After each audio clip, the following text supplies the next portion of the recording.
बिस्मिल्लाहिर्रहमानिर्रहीम, अस्सलाम वालेकुम एवरीवन। आज जो चीज़ हम लोग डिस्कस करने वाले हैं that is CIP system for naming the chiral centres. ये बेसिकली एक सिस्टम है जिसके थ्रू हम लोग कुछ सेट ऑफ रूल्स हमें मिलते हैं, ठीक है, एंड हम उनके थ्रू जो कायरल सेंटर्स हैं, कायरल मॉलिक्यूल्स हैं, कायरल कंपाउंड्स हैं, उनको हम या तो R कैटेगराइज करते हैं या फिर हम इनको S कैटेगराइज करते हैं। मतलब उनको ये दो डिफरेंट नेम्स देते हैं, ठीक है, और ये डिपेंड करते हैं उनकी स्पेशल अरेंजमेंट, उनकी orientation with in the space, ठीक है। तो सबसे पहले हम देख लेते हैं कि दैट ये वाला जो नॉमेनक्लेचर है ये इंट्रोड्यूस करवाया गया था in 1966 by Robert Cahn, Chris Ingold and Vladimir Prelog, ठीक है।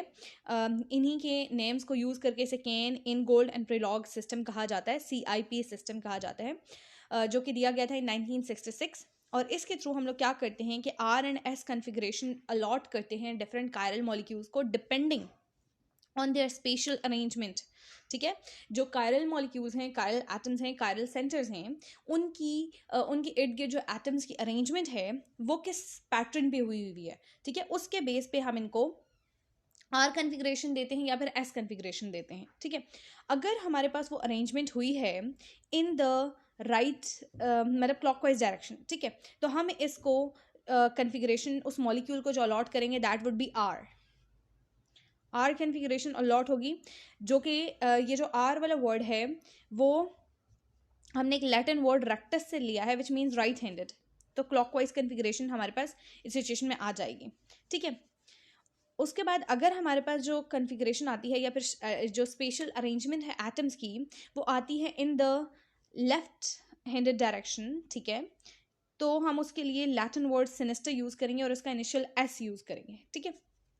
तो हमारे पास ये दो अरेंजमेंट्स हो जाएंगे। अच्छा, before we move further to the rules के कौन से रूल्स हैं कि जिनके बेस पे हमें पता चलेगा कि हमने एटम्स को कैसे क्लासिफाई करना है। हम एटम्स को देखिए यहाँ से भी तो शुरू कर सकते हैं ना, फिर हम यूँ मूव कर सकते हैं S डायरेक्शन में, लेकिन हम इसको R डायरेक्शन में क्यों ले रहे हैं? तो उसके लिए हमारे पास कुछ सर्टन रूल्स दिए गए हैं जिन्हें CIP रूल्स कहा जाता है, ठीक है, जो कि सिस्टम के अंडर हमें मिलते हैं। उसके बेस पे ही हम लोग R एंड S नॉमेनक्लेचर देते हैं। लेकिन उससे पहले हमें ये देखना पड़ेगा कि हमारा जो मॉलिक्यूल है वो कायरल है भी या नहीं, बिकॉज ये वाला जो सिस्टम है, नेमिंग सिस्टम है, वो सिर्फ और सिर्फ कायरल मॉलिक्यूल्स के लिए है। अगर हमें कोई और मॉलिक्यूल दिया जाता है जो कि कायरल इन नेचर नहीं है तो उसके लिए ये सिस्टम बिल्कुल भी एप्लीकेबल नहीं होगा, ठीक है। तो what basically is a chiral centre या फिर what basically is a chiral molecule या कौन से कंपाउंड को हम लोग कायरल कंपाउंड कह सकते हैं, ठीक है। तो एक ऐसा कंपाउंड जिसके इर्द गिर्द डिफरेंट एटम्स अरेंज्ड हों, ठीक है, अराउंड द सेंट्रल एटम, ठीक है। हमारे पास जो भी सेंट्रल एटम हो उसके इर्द गिर्द अगर डिफरेंट एटम्स अरेंज्ड हैं तो वो हमारे पास कायरल सेंटर कहलाएगा, ठीक है। अब चूंकि हमारे पास जो कंपाउंड्स हैं जनरली वो कार्बन से ही बने होते हैं, ठीक है, तो हमारे पास जो सेंट्रल एटम जनरली यहाँ पर कंसिडर किया जाता है वो कार्बन है, और कार्बन की वैलेंसी चूंकि 4 है तो हम लोग जनरली ये बात करते हैं कि दैट ऐसा कंपाउंड जिसके इर्द गिर्द 4 डिफरेंट एटम्स अरेंज्ड हों, ठीक है, अब उनकी अरेंजमेंट किसी भी फॉर्म में हो सकती है, वो वाले जो कंपाउंड्स हैं वो हमारे पास कायरल कंपाउंड्स कहलाएंगे, या फिर ऐसा मॉलिक्यूल जो है वो कायरल मॉलिक्यूल कहलाएगा। एंड चूंकि कार्बन उस मॉलिक्यूल के सेंटर में मौजूद है इस वजह से ऐसे कार्बन को कायरल सेंटर कहेंगे, ठीक है, जिसके इर्द गिर्द 4 डिफरेंट ग्रुप्स अटैच्ड हैं। जनरली हमें जब R एंड S नॉमेनक्लेचर के हवाले से क्वेश्चंस दिए जाते हैं, कुछ मॉलिक्यूल्स दिए जाते हैं कि दैट आप इनको क्लासिफाई करें कि ये R कंपाउंड्स हैं या फिर S कंपाउंड्स हैं, तो जनरली समटाइम्स टीचर्स ये ट्रिक करते हैं कि वो एक कायरल कंपाउंड दे देते हैं, मतलब जो कि कायरल नहीं होता इन नेचर। ऐसा कंपाउंड सपोज आपके पास कार्बन है, उसके साथ एक हाइड्रोजन है, 2 CH3 अटैच्ड हैं, ठीक है। नाउ अब ये CH3 जो है वो क्या है, 2 सिमिलर ग्रुप्स हैं। नाउ हमने कहा था कि दैट कार्बन के इर्द गिर्द 4 डिफरेंट ग्रुप्स अटैच्ड होने चाहिए। वी हैव दिस हाइड्रोजन जो कि एक डिफरेंट है, क्लोरीन जो कि एक डिफरेंट एलिमेंट है, ठीक है, CH3 जो कि एक डिफरेंट ग्रुप है, ठीक है। लेकिन हमारे पास एक और CH3 आ जाता है, तो we have 2 similar groups here, ठीक है। अब चूंकि कार्बन के इर्द गिर्द हमने कहा था कि 4 डिफरेंट ग्रुप्स अटैच्ड होंगे तभी वो कायरल कंपाउंड के तौर पे जो है ये कंपाउंड शो होगा। तो यहाँ पर इस सिचुएशन में चूंकि 2 सिमिलर ग्रुप्स अटैच हैं तो ये वाला जो कंपाउंड है it can not be classified as a chiral compound, ठीक है। तो आप सिंपली वहाँ पर पेपर में ये लिख देंगे दैट ये चूंकि कंपाउंड कायरल ही नहीं है इन नेचर, तो इस वजह से इस कंपाउंड को हम लोग कभी भी क्लासीफाई नहीं कर सकते एज आर कंपाउंड और एस कंपाउंड। ठीक है, सो आपने इस चीज़ को ज़रूर ध्यान में रखना है। अच्छा, अब हम आ जाते हैं towards the first and the most important rule in the CIP system. ठीक है, for the R and S कन्फिग्रेशंस। सबसे पहले आपने ये देखना है कि दैट जो कार्बन के इर्द गिर्द ग्रुप्स अटैच्ड हैं या एलिमेंट्स अटैच्ड हैं, उनका एटॉमिक नंबर क्या है। ठीक है, हम एटॉमिक नंबर के बेस पे उनको क्लासिफाई करेंगे, उसके बेस पे हम उनकी अरेंजमेंट देखेंगे और फिर हम लोग जो है उनको R क्लासिफाई करेंगे या फिर S क्लासिफाई करेंगे। ठीक है, अब देखिए इस कार्बन के इर्द गिर्द जो है वो एक हाइड्रोजन अटैच है, एक क्लोरीन अटैच है, एक CH3 अटैच है और एक ब्रोमीन अटैच है। अब अगर हम लोग इनको एटॉमिक नंबर के बेस पे देखें तो हाइड्रोजन का एटॉमिक नंबर 1 होता है, कार्बन का एटॉमिक नंबर 6 होता है। देखिए CH3 इज बेसिकली क्या कि कार्बन के साथ एक C अटैच है और उस C के आगे 3 हाइड्रोजन अटैच है। ठीक है, सो जो कार्बन के साथ डायरेक्टली अटैच मतलब एटम है दैट इज कार्बन, और कार्बन का एटॉमिक नंबर 6 है। इस वजह से हम लोग टोटल CH3 का एटॉमिक नंबर नहीं ले रहे, सिर्फ कार्बन का एटॉमिक नंबर ले रहे हैं, क्योंकि वही हमारे जो कायरल सेंटर है यानी कायरल सेंटर वाला कार्बन है उसके साथ डायरेक्टली अटैच है। Then we have the chlorine जिसका एटॉमिक नंबर 17 है, and then we have the bromine जिसका एटॉमिक नंबर 35 है। ठीक है, तो देखिए अब यहाँ पर हम लोग क्या करेंगे कि दैट सबसे कम एटॉमिक नंबर जिसका होगा ना, हम उसको सबसे लास्ट नंबर देंगे, और सबसे ज़्यादा जिसका एटॉमिक नंबर होगा हम उसको सबसे फर्स्ट नंबर देखेंगे। तो ब्रोमीन फर्स्ट पे आएगा, क्लोरीन सेकंड पे आएगा, कार्बन थर्ड पे आएगा एंड हाइड्रोजन फोर्थ पे आएगा। ठीक है, तो हमारा एटॉमिक नंबर कहाँ से स्टार्ट होगा, ब्रोमीन से, क्लोरीन से, फिर CH3 और फिर हाइड्रोजन। तो हमने यूं सबसे पहले नेमिंग दे देनी है। अभी इस स्टेज पे आप इसको R एंड S के तौर पे क्लासिफाई नहीं कर सकते। ठीक है, अभी आपने फर्स्ट स्टेप पे ध्यान रखना है कि आपने जो ग्रुप्स हैं उनको एटॉमिक नंबर के बेस पे 1 2 3 4 दे देना है। एंड कैसे हमने 1 2 3 4 पे मूव करना है कि दैट जो ग्रुप है या फिर जो एटम है जिसका एटॉमिक नंबर सबसे ज़्यादा होगा उसको आपने फर्स्ट नंबर देना है, एंड देन आपने मूव करते चले जाना है टुवर्ड्स द लोएस्ट नंबर। ठीक है, अच्छा उसके बाद आपने क्या करना है कि दैट अगर आपके पास 2 ग्रुप्स अटैच्ड हैं कार्बन के साथ, मतलब आपके कायरल सेंटर के साथ, जो कि सेम ग्रुप्स हैं ऑलमोस्ट, ठीक है, मतलब सेम टाइप के एटम्स अरेंज हैं, तो फिर आपने शिफ्ट कर जाना है towards the next atom. Suppose यहाँ पे जो आपको मॉलिक्यूल दिखाई दे रहा है उसमें देखें आपके पास हाइड्रोजन है, क्लोरीन है, ये 2 डिफरेंट ग्रुप्स हैं। Now we have CH3 and CH2CH3। In this situation आप देखिए कि दैट ये वाला जो कार्बन है, जो कायरल कार्बन है, उसके साथ एक CH3 अटैच है और दूसरा CH2CH3 अटैच है। नाउ पीछे वाले सेटअप की तरफ देखिए, जो हमने बात की थी कि दैट इस कार्बन के साथ डायरेक्टली 2 कार्बन अटैच हैं और दोनों का एटॉमिक नंबर 6 है। ठीक है, नाउ अब हमें नहीं पता चलेगा कि हमने इनमें से प्रायोरिटी कौन से कार्बन को देनी है। ठीक है, तो हम लोग क्या करेंगे, हम मूव करेंगे towards the next group of atoms जो इनके साथ अटैच्ड हैं। इस सिचुएशन में देखिए कि दैट जो CH3 है उसके केस में हमारे पास क्या सिचुएशन आ जाती है,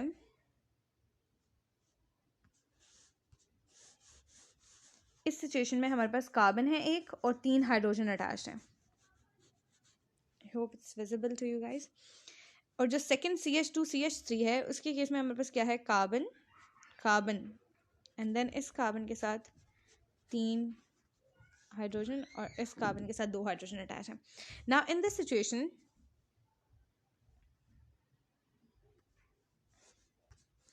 इस वाले कार्बन को देखिए अगर, तो आपके पास इस सिचुएशन में सिर्फ एक नेक्स्ट हाइड्रोजन अटैच्ड है, नेक्स्ट हाइड्रोजन नेक्स्ट हाइड्रोजन। ठीक है, तीनों का एटॉमिक नंबर 111 है।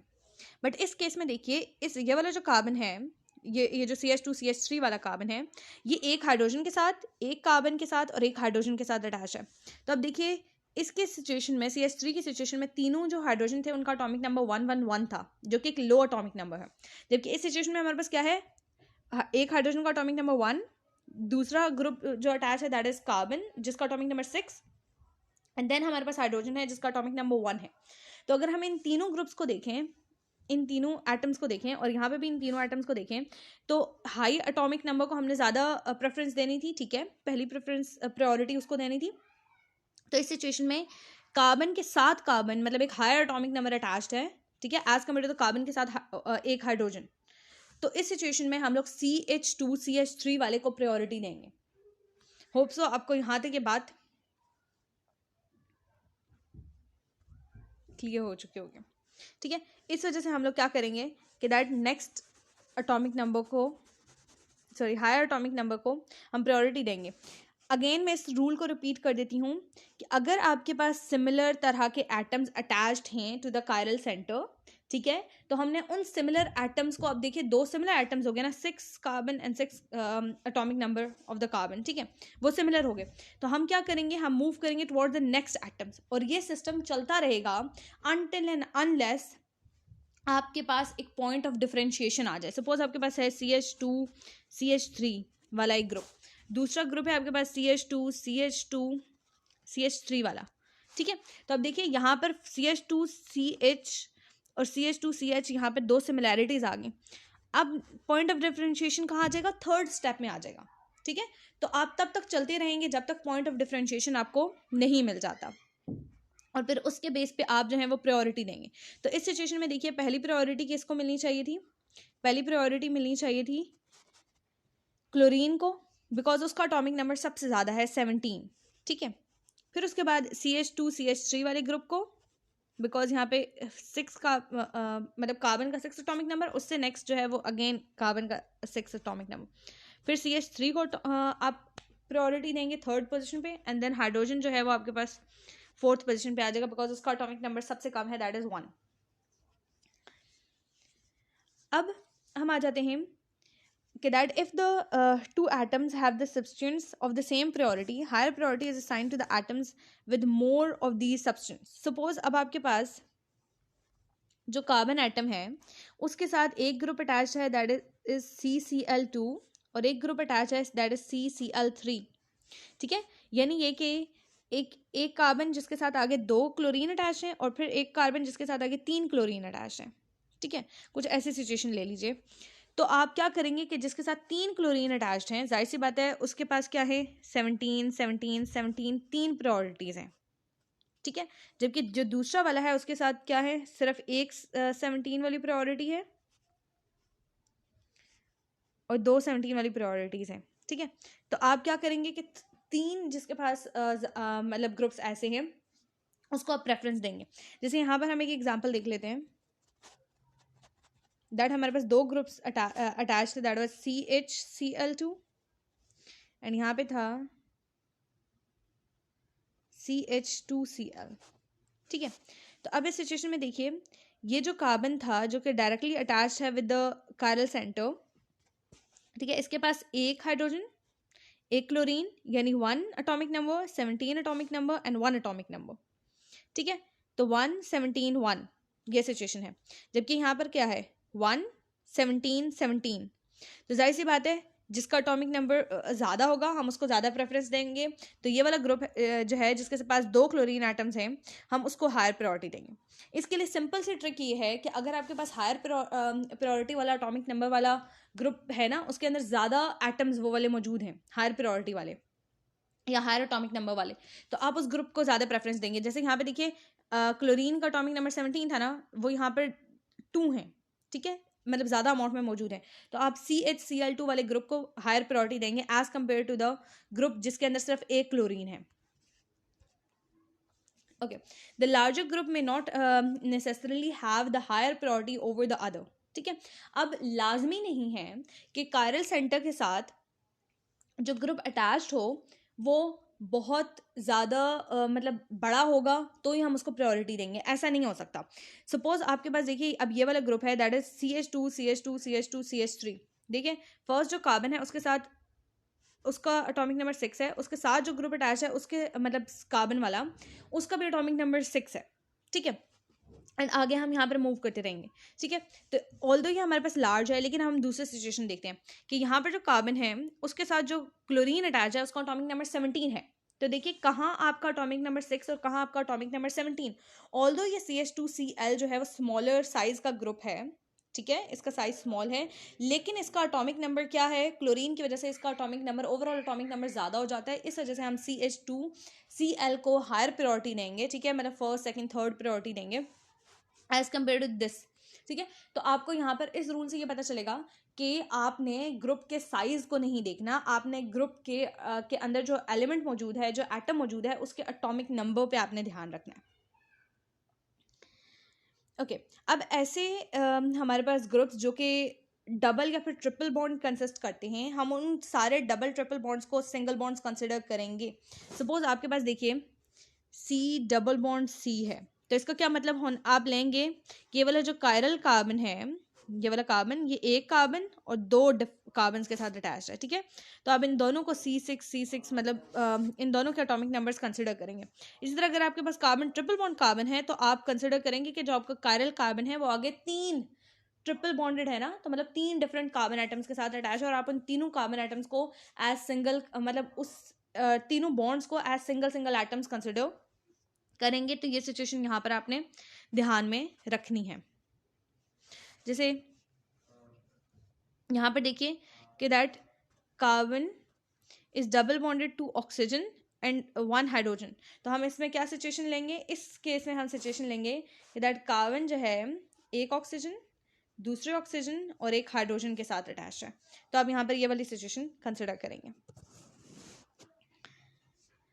अच्छा अब आपने रूल्स तो पढ़ लिए, अब आपने आर एंड एस नॉमेनक्लेचर जब अलॉट करना है तो आपने अपने एटम को आपने अपने मॉलिक्यूल को या अपने कंपाउंड को किस तरीके से ओरिएंट करना है।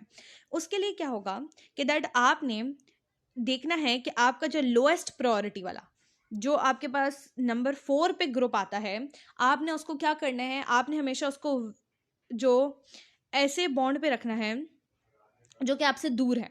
और कौन सा वाला बॉन्ड आपसे दूर होता है, डॉटेड बॉन्ड, ठीक है। देखिए आपके पास क्या होता है कि एक बॉन्ड होता है वेज जो कि आपके इन फ्रंट होता है, मतलब अगर आप ओरिएंटेशन देखें from the of the molecule तो 3D स्ट्रक्चर में जो वेज वाला स्ट्रक्चर होता है वो आपकी इन फ्रंट होता है, मतलब आपकी तरफ वो मॉलिक्यूल ओरिएंटेड होता है, वो ग्रुप ओरिएंटेड होता है। जबकि जो डॉटेड बॉन्ड होता है वो आपको शो करता है कि दैट ये जो ग्रुप है वो that is away from you, ठीक है। तो आपने कोशिश करनी है कि जो आपकी कंपाउंड है, आपका जो मॉलिक्यूल है, उसकी ओरिएंटेशन इस तरीके से हो जाए कि आप इस वाले ग्रुप को मतलब जो लोअर प्रायोरिटी ग्रुप है आप उसको डॉटेड फॉर्म में ले आए। सपोज अभी हम यहाँ पे इस कंपाउंड को सबसे पहले हम on the basis of the CIP rules हम एटॉमिक नंबर के बेस पे सबसे पहले हम ग्रुप्स को नंबरिंग दे देते हैं। सबसे पहले क्या होगा, ब्रोमीन का एटॉमिक नंबर सबसे ज़्यादा है तो फर्स्ट प्रायोरिटी उसको, फिर क्लोरीन को, देन CH3 ग्रुप को एंड देन हाइड्रोजन को। नाउ हमारे पास जो लीस्ट प्रायोरिटी वाला ग्रुप है दैट इज हाइड्रोजन।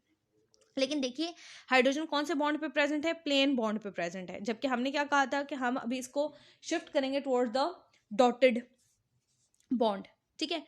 तो अब हम क्या करेंगे कि हम अपने मॉलिक्यूल को रोटेट कर लेंगे। हम रोटेट कैसे करेंगे कि हम अपने मॉलिक्यूल को एक जगह से फिक्स रखेंगे। सपोज हम इसको फिक्स कर लेते हैं from the position of chlorine, ठीक है। और बाकी तीनों बॉन्ड्स को हम क्या करेंगे, मूव करेंगे।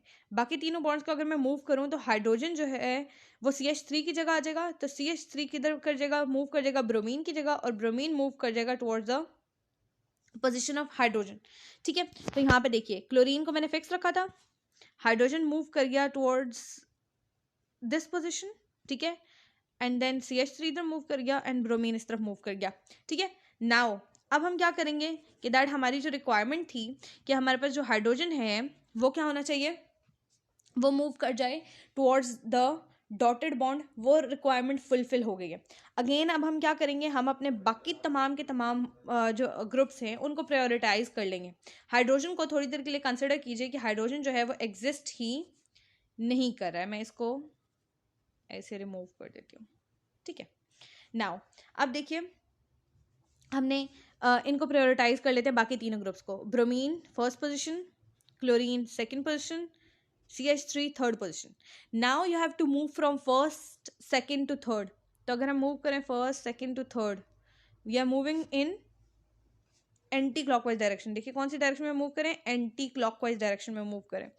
एंटी क्लॉकवाइज डायरेक्शन कौन सी थी, या जो लेफ्ट हैंडेड डायरेक्शन कौन सी थी, दैट वाज S। तो हमें अपने इस मॉलिक्यूल की कॉन्फ़िगरेशन पता चल गई, दैट इज S। तो देखिए हमने यहाँ पर इसकी कन्फिग्रेशन फाइंड आउट कर ली। अब हम कुछ ग्रुप्स की एग्जांपल्स देख लेते हैं जिनकी हम इस तरीके से कन्फिग्रेशन फाइंड आउट करते हैं। सबसे पहले देखिए कि हमारे पास जो फर्स्ट एग्जांपल है उसमें हमारे पास फ्लोरीन अटैच्ड है, ब्रोमीन अटैच्ड है, iodine attach and hydrogen attach है। तो जो हमारे पास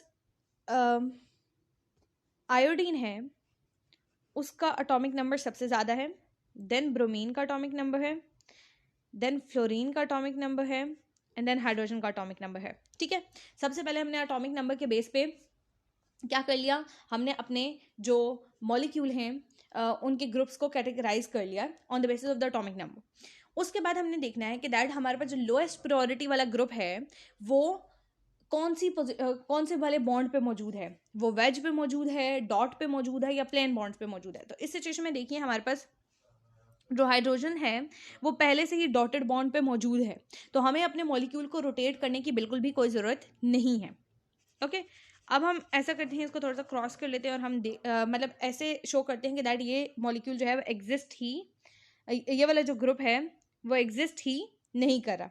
अब हम लोग फिर 1 से लेकर 3rd ग्रुप के एटम्स की तरफ मूव करते हैं।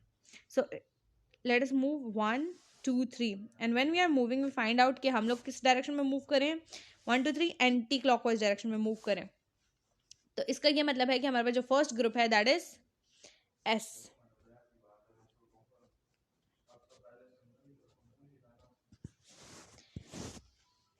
उसके बाद हम आ जाते हैं टुवर्ड द सेकेंड मॉलिक्यूल जिसमें हमारे पास क्या है, chlorine, CH3, bromine and hydrogen.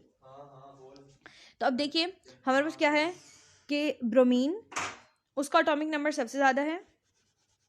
ठीक है, that would be given first priority. Then we have chlorine, उसको सेकेंड प्रायोरिटी, CH3 उसको 3rd प्रायोरिटी एंड हाइड्रोजन उसको 4th प्रायोरिटी। हमने प्रायोरिटीज दे दी। उसके बाद देखिए कि दैट हमारे पास जो हाइड्रोजन है वो प्लेन बॉन्ड पे मौजूद है। ठीक है, हम लोग क्या करेंगे, अब अपने मॉलिक्यूल को रोटेट करेंगे और हम जो हाइड्रोजन है उसको ले आएंगे towards the this wedge position. उसके लिए हम क्या करेंगे, हम अगेन अपने जो मॉलिक्यूल है उसको एक पर्टिकुलर पोजीशन से होल्ड कर लेंगे। क्लोरीन से हमने उसको पकड़ लिया। ठीक है, और बाकी 3 मॉलिक्यूल्स की पोजीशन चेंज, बाकी 3 ग्रुप्स की क्या करेंगे, हम पोजीशन चेंज करेंगे। हाइड्रोजन आ जाएगा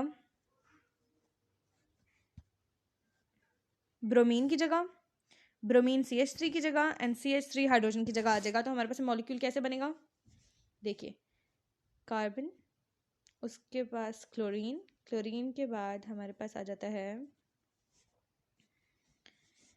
देखिए सबसे पहले मैंने हाइड्रोजन को डॉटेड पोजीशन पे लाया, हाइड्रोजन यहाँ आ गया। हाइड्रोजन की जगह था ब्रोमीन, ब्रोमीन को मैंने CH3 की जगह ले गई, ब्रोमीन, देन CH3 किधर चला गया, हाइड्रोजन की पोजीशन पे चला गया।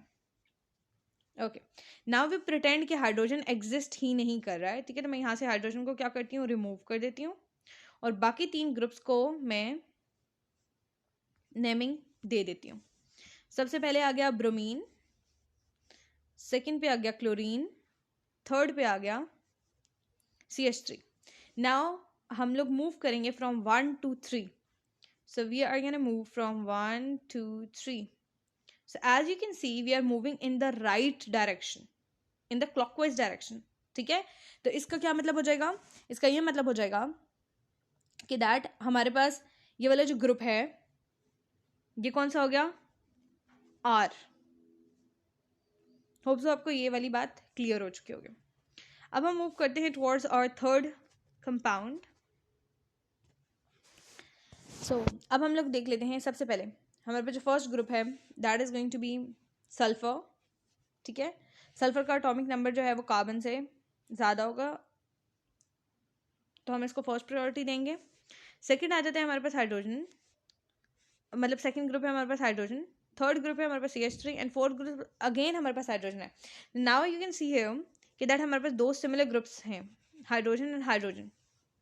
अब इन दोनों सिमिलर ग्रुप्स को की वजह से ये वाला जो कंपाउंड है वो कायरल कंपाउंड बनता ही नहीं है। ठीक है, और ये जो RNS नॉमेनक्लेचर है वो है ही कायरल कंपाउंड्स के लिए, तो इस वजह से ये वाला जो कंपाउंड है हम उसको कोई भी RNS कॉन्फ़िगरेशन नहीं दे सकते because it is not a chiral compound. Now let us move towards the fourth example. Fourth example में देखिए हमारे पास सबसे पहले मैं जाती हूँ टुवर्ड द कार्बन CH2NH2, ठीक है, एंड सेकेंड कार्बन. अब इस सिचुएशन में देखिए हमारे पास दो सिमिलर कार्बन अटैच हैं, लेकिन एक क्या है carbon triple bond nitrogen and एक है carbon hydrogen hydrogen and nitrogen and hydrogen, ठीक है ना. इस सिचुएशन में देखिए इधर ये वाला जो कार्बन है वो 3 नाइट्रोजन एटम के साथ बॉन्डेड है, ठीक है, जबकि ये वाला जो कार्बन है वो 2 हाइड्रोजन के साथ और एक नाइट्रोजन के साथ बॉन्डेड है. मैंने आपको बोला था कि दैट हम हर बॉन्ड को एक सिंगल बॉन्ड कंसिडर करेंगे, चाहे वो हमारे पास डबल बॉन्ड हो चाहे वो हमारे पास ट्रिपल बॉन्ड हो. तो इस वजह से मैं कह रही हूँ कि दैट ये वाला जो कार्बन है ये 3 नाइट्रोजन एटम के साथ बॉन्डेड है, ठीक है, जबकि नाइट्रोजन का एटॉमिक नंबर 7 है, तो इसका मतलब 777 एटॉमिक नंबर आ जाता है, ठीक है. लेकिन इस सिचुएशन में देखिए यहाँ पर 1 हाइड्रोजन का एटॉमिक नंबर 1 है, तो हमारे पास प्रायोरिटी क्या आ रही है एटॉमिक नंबर की सीक्वेंस 1 7 एंड 1, ठीक है. तो कहाँ 777 एंड कहाँ 171, ठीक है. तो CN वाला जो ग्रुप है हमारे पास हम उसको प्रायोरिटी देंगे, ठीक है, as compare to the CH2NH2. लेकिन हमारे पास क्या है कि दैट ये वाला जो कार्बन है इसका एटॉमिक नंबर क्या है 6. जो अब के हमारे पास ये जो थर्ड ग्रुप आ जाता है दैट इज OH वाला, ठीक है, एंड ऑक्सीजन का एटॉमिक नंबर होता है 8, ठीक है. कार्बन का एटॉमिक नंबर हमारे पास क्या है 6 एंड ऑक्सीजन का एटॉमिक नंबर है 8. तो कार्बन के साथ जो ऑक्सीजन वाला ग्रुप है हम उसको फर्स्ट प्रायोरिटी देंगे, ठीक है, बिकॉज उसका एटॉमिक नंबर ज्यादा है. तो according to the atomic number वाले रूल हम ऑक्सीजन को पहली प्रायोरिटी देंगे, ठीक है, then carbon triple bond nitrogen, then carbon